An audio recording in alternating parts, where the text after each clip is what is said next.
भाजपा वाले कहते हैं कि हम लोग जालीदार टोपी नहीं पहनते हैं, आपको पहनने में कोई हिचक? अरे हमको क्या हिचक, हम तो मोहब्बत की दुकान वाले लोग हैं। जब तक इस देश के लोग आपस में मिलजुल करके रहेंगे, इस देश की तरक्की को कोई ब्रेक नहीं लगा सकता है। और हम आपस में अगर बट करके रहेंगे तो दुनिया का कोई ताकत नहीं है जो हमारे देश को शक्तिशाली बना सके और तरक्की के मुकाम पर पहुंचा सके। जो सत्ता बिहार की है वो एक गलत हाथों में है। आज बिहार में देखिए कैसे पेपर लीक हो रहा है, छात्रों का भविष्य अंधकार में है। डोमिसाइल नीति नहीं होने के कारण अगल बगल के जो प्रदेश के बच्चे हैं उन्हें नौकरी मिल जा रही है। जहां एक तरफ इफ्तार पर सियासत हो रही है, वही यह इफ्तार सौहार्द और मोहब्बत का पैगाम दे रहा है। इसलिए इस आवाज को दबाने के लिए दूसरे जगह ध्यान को केंद्रित कराया जा रहा है और भाईचारे में खलल डाला जा रहा है। पिछले 19.5 साल में जो मिसरूल हुआ है जनता दल यूनाइटेड का, उससे बाहर निकलना है लोगों को। आज देखिए गोपालगंज 19.5 साल में भी आज एक पिछड़ा जिला है, क्यों नहीं होना चाहिए? सर आज इफ्तार पार्टी का आयोजन हुआ है, सारे लोग आए हुए, क्या कहें? बिल्कुल, ये माह रमजान का महीना है और हम बहुत खुशकिस्मत हैं कि आज अपने भाइयों के साथ यहाँ बैठ के इफ्तार पार्टी किया हमने, और ये हमारा सौभाग्य है। और हमेशा हम चाहते हैं कि धार्मिक सद्भाव जो है भारत में बना रहे, इसलिए हम यहाँ पे आए हैं। चुनावी माहौल है आज के समय में, क्या कांग्रेस की तरफ से रहेगा, क्या इस बार मुद्दा रहेगा विधानसभा चुनाव की तैयारी क्या? देखिए आज बिहार के लोग ये समझ चुके हैं कि जो 19.5 साल में पिछले 19.5 साल में जो मिसरूल हुआ है जनता दल यूनाइटेड का, उससे बाहर निकलना है लोगों को। आज देखिए गोपालगंज 19.5 साल में भी आज एक पिछड़ा जिला है, क्यों नहीं होना चाहिए था? चीनी मिलों की यहाँ पे काफ़ी सारे चीनी मिलें थी, संख्या उसकी कम हो गई बहुत।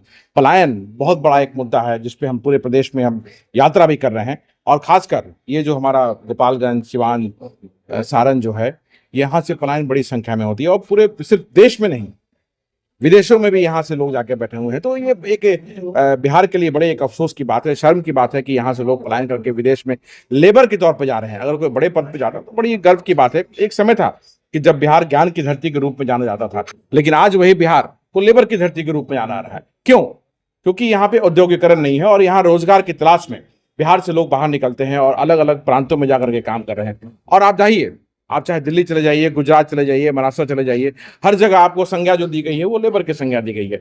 तो ये एक शर्म की बात है, बिहारियों के लिए शर्म की बात है। 31 मार्च को अमित शाह आ रहे हैं, क्या इस तरह के इनके आने से क्या यहाँ पे राहुल गांधी जी की भी आने की अनुमान हो?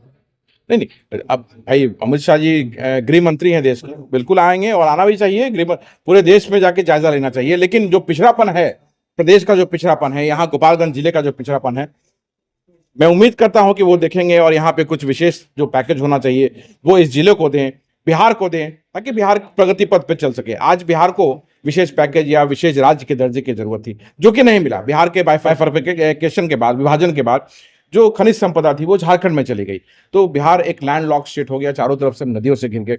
लेकिन वो हमारे लिए वरदान साबित हो रहा था, है इनफैक्ट, लेकिन वो उस हिसाब से बिहार की सरकार ने काम नहीं किया। हम एग्रो बेस्ड इंडस्ट्री में बिहार बहुत बड़ा कुछ कर सकता था, लेकिन पिछले 19.5 सालों में आपने देखिए किस तरह से बिहार का जो कच्चा माल है वो बिहार से जाके प्रोसेस होकर वापस बिहार में महंगे कीमत पे आता है। यहाँ के किसानों को उसकी कीमत नहीं मिल पाती है। तो ये बिल्कुल ही अफसोसजनक बात है, और जो सत्ता बिहार की है वो एक गलत हाथों में है। आज बिहार में देखिए कैसे पेपर लीक हो रहा है, छात्रों का भविष्य अंधकार में है।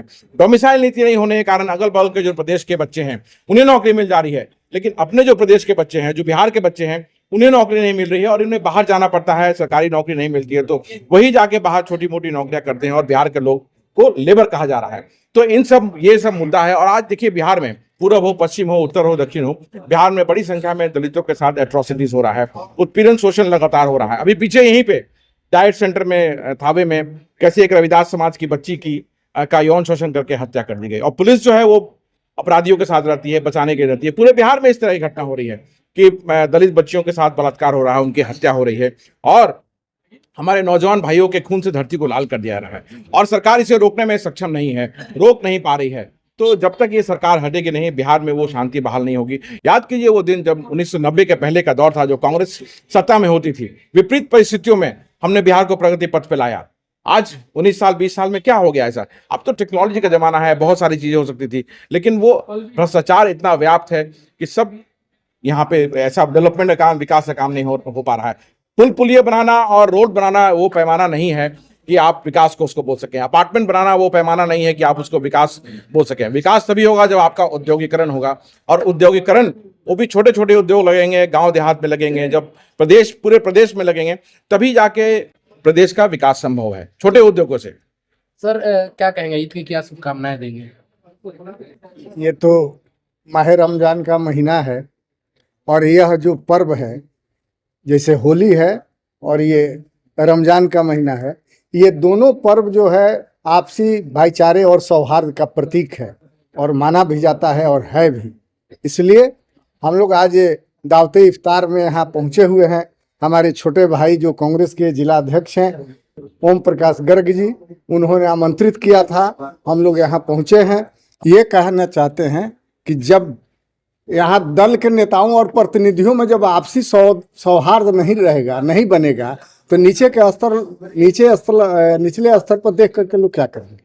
इसलिए ऊपरी पैमाने पर शांति, सौहार्द, भाईचारा कायम करना बहुत जरूरी है।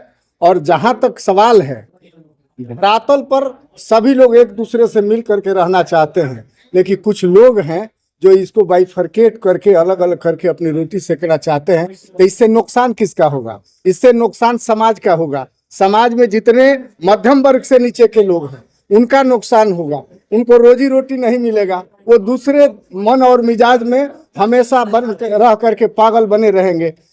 तो यहाँ आवाज कल कारखाने के, जब आपसी सौहार्द खत्म होगा तो कल कारखाने यहाँ की मांग नहीं होगी, यहाँ पढ़ाई और दवाई की मांग नहीं होगी, यहाँ भ्रष्टाचार जो कार्यालयों में है उस पर प्रतिबंध लगाने के लिए, रोक लगाने के लिए, समाप्त करने के लिए आवाज नहीं उठेगी। इसलिए इस आवाज को दबाने के लिए दूसरे जगह ध्यान को केंद्रित कराया जा रहा है और भाईचारे में खलल डाला जा रहा है। इसलिए हम सभी लोगों को यह संदेश देना चाहते हैं कि हिंदुस्तान की धरती पर रहने वाला हर हिंदुस्तानी, हर इंसान, हर मानव मानवता का पुजारी है, इंसानियत का पुजारी है। आपस में मिलजुल करके रहना है और जब तक इस देश के लोग आपस में मिलजुल करके रहेंगे, इस देश की तरक्की को कोई ब्रेक नहीं लगा सकता है। और हम आपस में अगर बट करके रहेंगे तो दुनिया का कोई ताकत नहीं है जो हमारे देश को शक्तिशाली बना सके और तरक्की के मुकाम पर पहुंचा सके। समाज में दे रहे हैं क्या? देखिए, मजहब नहीं सिखाता आपस में बैर रखना। कांग्रेस पार्टी के बैनर तले हमको लगता है कि मेरे अध्यक्षीय काल का ये पहला इफ्तार था और सभी मजहब, सभी धर्मों के लोगों ने आज इस इफ्तार में शरीक हुए, तशरीफ लाए। इसके लिए मैं सभी का तहे दिल से आभार प्रकट करता हूँ। और आज का यह इफ्तार जिले में एक सौहार्द का संदेश है, जहां एक तरफ इफ्तार पर सियासत हो रही है, वही यह इफ्तार सौहार्द और मोहब्बत का पैगाम दे रहा है। यही कहना चाहेंगे और आने वाले ईद के लिए सभी जिलेवासियों को शुभकामना देंगे आपके माध्यम से, आपके चैनल के माध्यम से। आज की इफ्तार पार्टी में मतलब जो आप तय रखे थे लोगों का संख्या वो धीरे धीरे बढ़ता गया, तो आपको लगता है कि आज के आपके द्वारा आयोजित इफ्तार पार्टी में जो लोग की संख्या की उम्मीद थी वह पूरा हुआ? देखिए, तो बढ़ते गए, लोगों का प्यार बढ़ रहा था, लोगों का मोहब्बत था। मुझे उम्मीद नहीं थी, मैंने जो आंकड़ा रखा था उससे काफी ज्यादा आंकड़ा था, लोगों का प्यार बहुत मिला, लेकिन फिर भी सभी ने अपना प्यार और आशीर्वाद देकर यहाँ से गए। भाजपा वाले कहते हैं कि हम लोग जालीदार टोपी नहीं पहनते हैं, आपको पहनने में कोई हिचक? अरे हमको क्या हिचक, हम तो मोहब्बत की दुकान वाले लोग हैं। ये तो हमको अनेकता में एकता जो है हमारे देश की नींव उसी पे चलती है। तो अनेकता में एकता, हिंदू, मुस्लिम, हमने सिख, ईसाई, जी हाँ, सब आपस में भाई भाई, हमारे आदित्य भाई ने कहा है। तो जो लोग इस देश में कोढ़ की तरह बैठ के और इस दोस्त को तोड़ रहे हैं, उनके लिए संदेश है कि मोहब्बत ही देश को आगे लेके जा सकता है। और नफरत, आपने देखा है कि नफरत की राजनीति में जिस प्रकार से देश आज कई राज्य जल रहे हैं, यह नफरत की देन थी। हमारी राहुल गांधी जी ने जो पैगाम इस देश के अंदर दिया है, जो भाईचारा उन्होंने कायम किया है, जो मोहब्बत और प्यार से पूरे देश को इस छोर से उस छोर तक बांधा है, या मोहब्बत की देन है। और कांग्रेस पार्टी सदा प्यार और मोहब्बत देश के प्रति, इंसानियत के प्रति, लोगों के प्रति रखी है और उसी विचारधारा के हम हैं और उसी विचारधारा को आगे लेके जाना। आपसे अंतिम बात रहेगा, गोपालगंज जिले को थावे के मतलब थावे मंदिर के नाम से जाना जाता है और आपके तरफ से थावे में ही दावती इफ्तार का मतलब आयोजन किया यही तो संदेश है थावे में। यही तो सौहार्द ला रहा है कि जो लोग आपस में लड़ाना चाह रहे हैं, आज माता के चरणों में, माता की मिट्टी पर एक साथ एक जगह इकट्ठा हुए हैं। यही सौहार्द है, यही प्रेम है और यही मोहब्बत है।